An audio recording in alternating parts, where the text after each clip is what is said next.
বাঁচাও। কি হয়েছে? এভাবে দৌড়াচ্ছ কেন? আমাদের জঙ্গলে খায়রা ভূত এসেছে।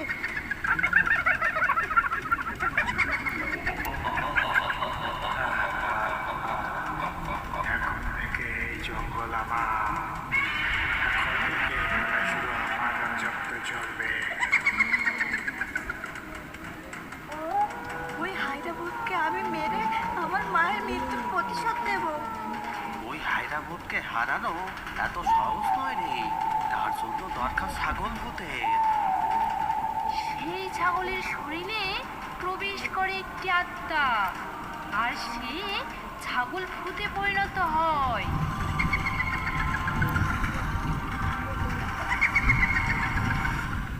মায়াপুরী জঙ্গল যেমন সুন্দর ঠিক তেমনই শান্ত। জঙ্গলের সব পশু পাখিরা এখানে একসাথে মিলেমিশে থাকে। জঙ্গলের ছোট একটি গুহায় বাস করত মায়া নামের একটি মিষ্টি হাঁস। একদিন সকালে মায়া ঘুম থেকে উঠে দেখে, আরে এ কি, আমি সুন্দর দুইটা ডিম পেয়েছি। আমার যে আজ কত ভালো লাগছে। আজকের সকালটা একদম অন্যরকম লাগছে। কিন্তু আমাকে তো খাবার আনতে যেতে হবে। এই ডিমগুলো কোথায় লুকাবো? কেউ দেখে নেয় আর যদি নিয়ে চলে যায়? না না, এই ডিম রেখে যাওয়া যাবে না। তাহলে এখন কি করব? পেয়েছি, আমি বরং কিছু একটা দিয়ে ডিমগুলো ঢেকে রাখি, তাহলে কেউ আর দেখতে পাবে না। এই কথা বলে মায়া গাছের কিছু লতা পাতা এনে ডিম ঢেকে দিল। তারপর সে সেখান থেকে চলে গেল খাবারের খোঁজে।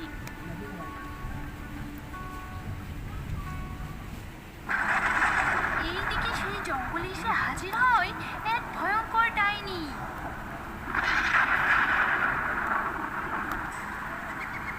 এই জঙ্গলটা কত সুন্দর, আর এখানে কত প্রাণী। আমি যদি কোনো হিংস্র প্রাণীর শরীরে প্রবেশ করতে পারি, তাহলে তো সেই মজা হবে। আমি এই জঙ্গলে রাজ করব। হা হা হা। এই কথা বলে সেই ডাইনি জঙ্গলে ঘুরতে থাকে। তখন সে দেখতে পায় এক হায়রে শিকার করবে বলে দাঁড়িয়ে আছে।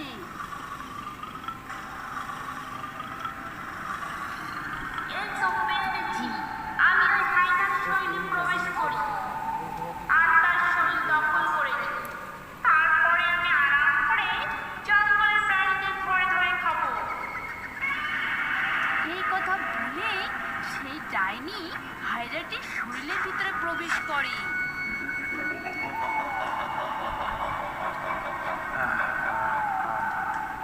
এখন থেকে এই জঙ্গল আমার। এখন থেকে এখানে শুধু আমার রাজত্ব চলবে। আমি যা বলবো তাই হবে।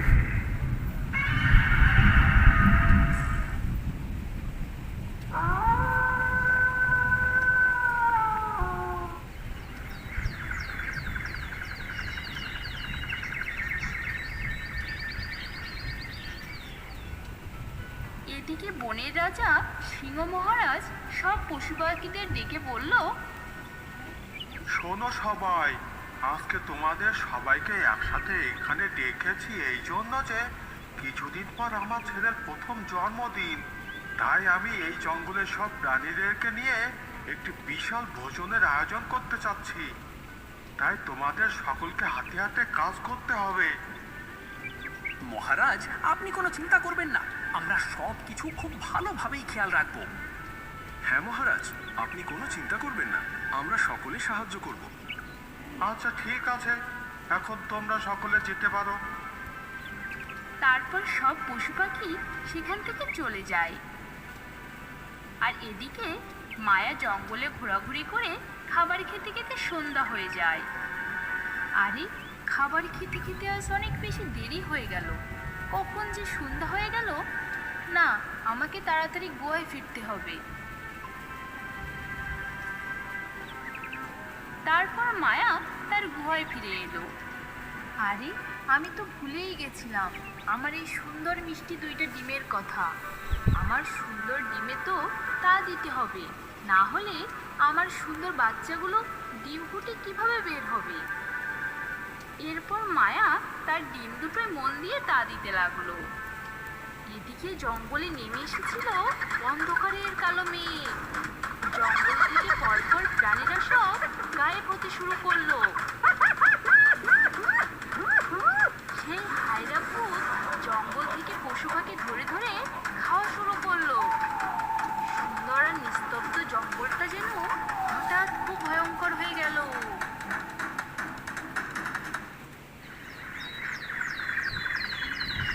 শোনো কাক, অনেকদিন ভালো কিছু খাওয়া হয়নি। চলো আমরা আজ একটু জঙ্গলের উত্তর দিকটা থেকে একটু আঙুর ফল খেয়ে আসি। মুখটা যেন একদম কেমন হয়ে গিয়েছে। ঠিক আছে শিয়াল পণ্ডিত, কিন্তু তুমি যে বলো আঙুর ফল খুব টক। শিয়ালার কাক কথা বলছিল, ঠিক তখনই সেখানে চলে আসে হায়রা ভূত। হায়রা ভূতটা খুব জোরে জোরে আওয়াজ করতে লাগলো। সে একটি বাঘের উপরে ঝাঁপিয়ে পড়ে।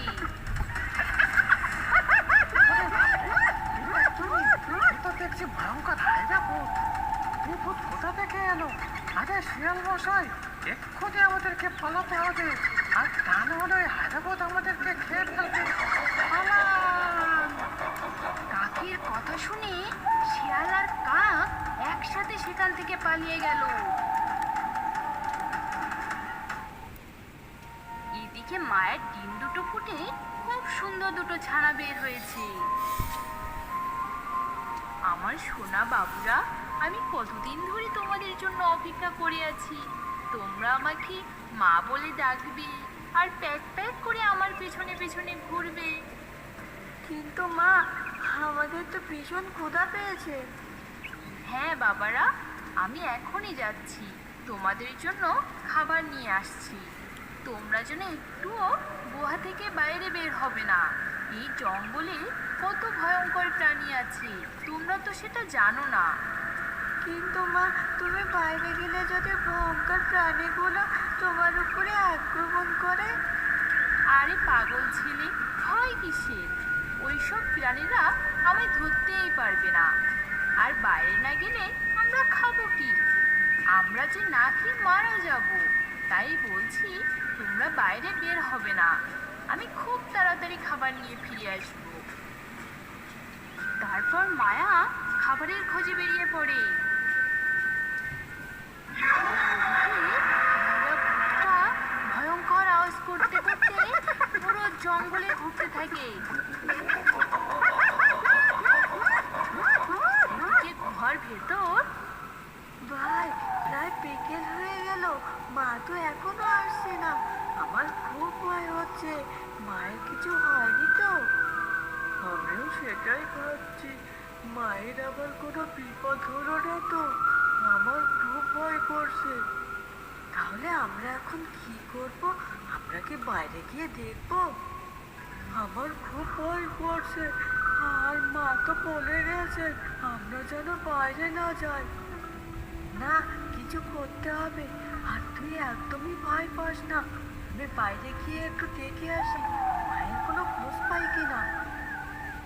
এ কথা বলে একটি ছানা বাইরে চলে গেল। আর সে বাইরে গিয়ে তার মা মায়াকে খুঁজতে লাগলো। ওই ইগল কাকু, তুমি আমার মাকে দেখেছো? আরে, তুমি তোমার মাকে খুঁজে পাচ্ছ না? আমি তো এইমাত্র দেখে এলাম সেই হায়রা ভূতটা একটা হাঁসকে খেয়ে ফেলেছে। মনে হয় এটা তোমারই মা ছিল ছানা। না, এটা হতে পারে না। আমার মাকে ওই হায়রা ভূতটা খেয়ে ফেলেছে। এখন কি করব? কান্না করো না, আমরা ওই হায়রা ভূতের কিছুই করতে পারবো না। এরপর কান্না করতে করতে সেই ছানাটি গুহায় ফিরে এলো। কি হয়েছে ভাই, তুমি এমন করে কাঁদছো কেন? আর মায়ের কোনো খোঁজ পেলে? মার নেই রে ভাই, ওই দুষ্ট হায়না ভূতটা আমাদের মাকে খেয়ে ফেলেছে। সে কি ভাই, কি বলছো? তাহলে আমরা এখন কি করব? আমরা আমাদের মায়ের হত্যার প্রতিশোধ নেব, তাতে করে যদি আমাদের জীবনও যায় যাক। চলো আমরা বাইরে বেরিয়ে যাই। তারা বাইরে বেরিয়ে হাঁটতে লাগলো। হাঁটতে হাঁটতে তাদের রাস্তার ধারে দেখা হলো এক বকের সাথে। কি হয়েছে বাবুরা, তোমরা দুজন কোথায় চলেছো? আর এখন জঙ্গলে এত বিপদের মধ্যে তোমরা দুজনে একা একা বেরিয়েছো? তোমাদের মা কোথায়? আমাদের মাকে ওই দুষ্ট হায়রা ভূত খেয়ে ফেলেছে, তাই আমরা ওই দুষ্ট হায়রা ভূতকে ছাড়বো না। আমরা ওকে মেরে আমাদের মায়ের হত্যার প্রতিশোধ নেব। সে কি কথা, তোমরা এত ছোট? আর ও তো কোনো সাধারণ প্রাণী নয়। চলো আমরা বরং সিংহ মহারাজকে বিষয়টা জানাই, তাহলে সে কিছু একটা করবে। তারপর তারা সিংহের কাছে আসে, আর তখন বকের সাথে ছোট দুটো হাঁসছানাকে দেখে সিংহ মহারাজ বলে, কি রে, তুই এদের কোথা থেকে নিয়ে এলি? আর এরা দুজন এমন করে কাঁদছে কেন? এরপর তারা সিংহের কাছে সব কিছু খুলে বলে। সিংহ এসব শুনে বলল, সবই তো শুনলাম, এবার দেখি কিছু একটা করতেই হবে, না হলে ওই বেটা হায়রা ভূত তো খুব বার বেড়েছে। কিন্তু রাজামশাই, আমরা কিভাবে ওই হায়রা ভূতকে শায়েস্তা করব? আমিও তাই ভাবছি। আচ্ছা চিলার কাক, তোমরা দুইজন বরং একটা কাজ করো। কি কাজ মহারাজ, বলুন। এই জঙ্গলকে বাঁচাতে আমরা যে কোনো কাজ করতে রাজি।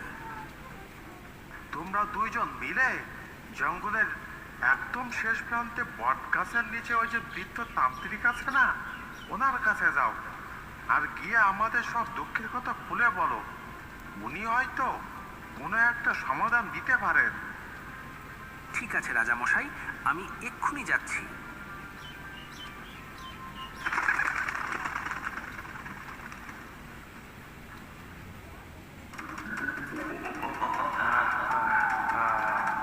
এই জঙ্গল আমার, আমাকে কেউ বাধা দিতে পারবে না।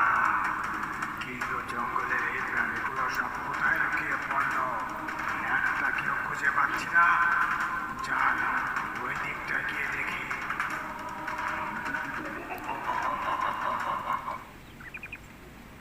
আর এদিকে বক ও কাক তান্ত্রিকের কাছে চলে আসে।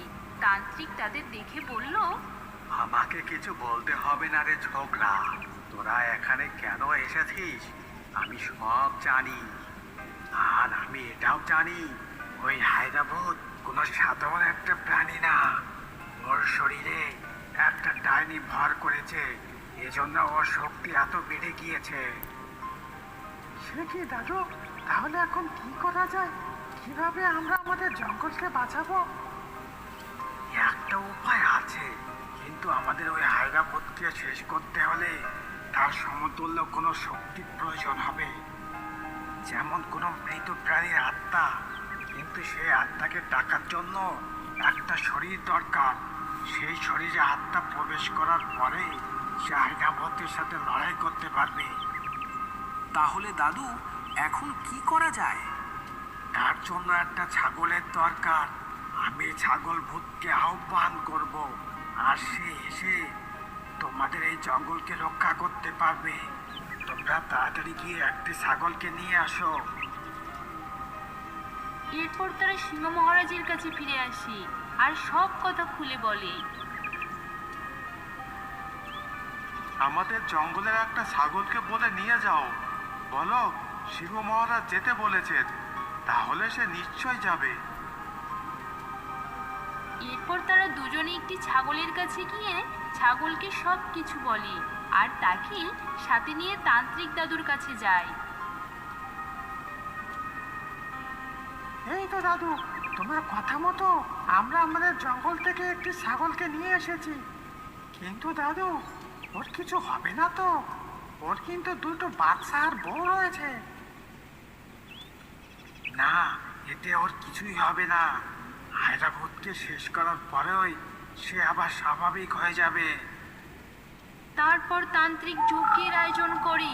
সে অগ্নিকুণ্ডের সামনে বসে রহস্যময় তন্ত্রমন্ত্র পড়তে থাকে, আর এদিকে হায়দ্রাবাদ জঙ্গলে এদিক ওদিক ঘুরতে থাকে।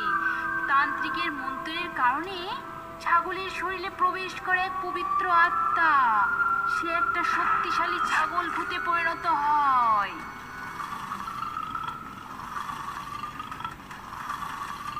জঙ্গলের ডাক আমি শুনেছি, অশুভ শক্তির সময় শেষ হয়েছে। হ্যাঁ, তোমরা সকলে গিয়ে ওই আয়রা ভূতকে খুঁজে বের করো। আর ছাগল ভূত, তুমি তোমার সমস্ত শক্তি দিয়ে ওই ডাইনির বিরুদ্ধে লড়াই করো আর এই জঙ্গলকে রক্ষা করো। এরপর সেখান থেকে জঙ্গলের ভিতরে চলে যায় আর তারা সকলে মিলে সে হায়রা ভূতকে খুঁজতে থাকে।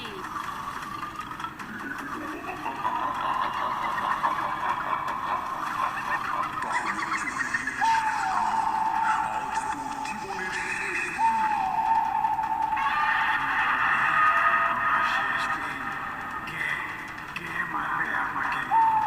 আমার শক্তির সাথে মোকাবেলা করার ক্ষমতা কারণ নেই। তাই বুঝি? তাহলে আজ দেখি কি জিতি। তারপর হায়রা ভূত আর ছাগল ভূতের মাঝে শুরু হয় এক তুমুল লড়াই।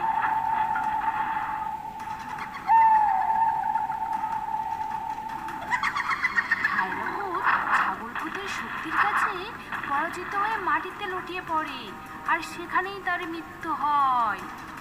আর সেই ডাইনিটি তার শরীর ছেড়ে পালিয়ে যায়। আর ছাগল ভূত আবার আগের মতোই সাধারণ ছাগল রূপে ফিরে আসে।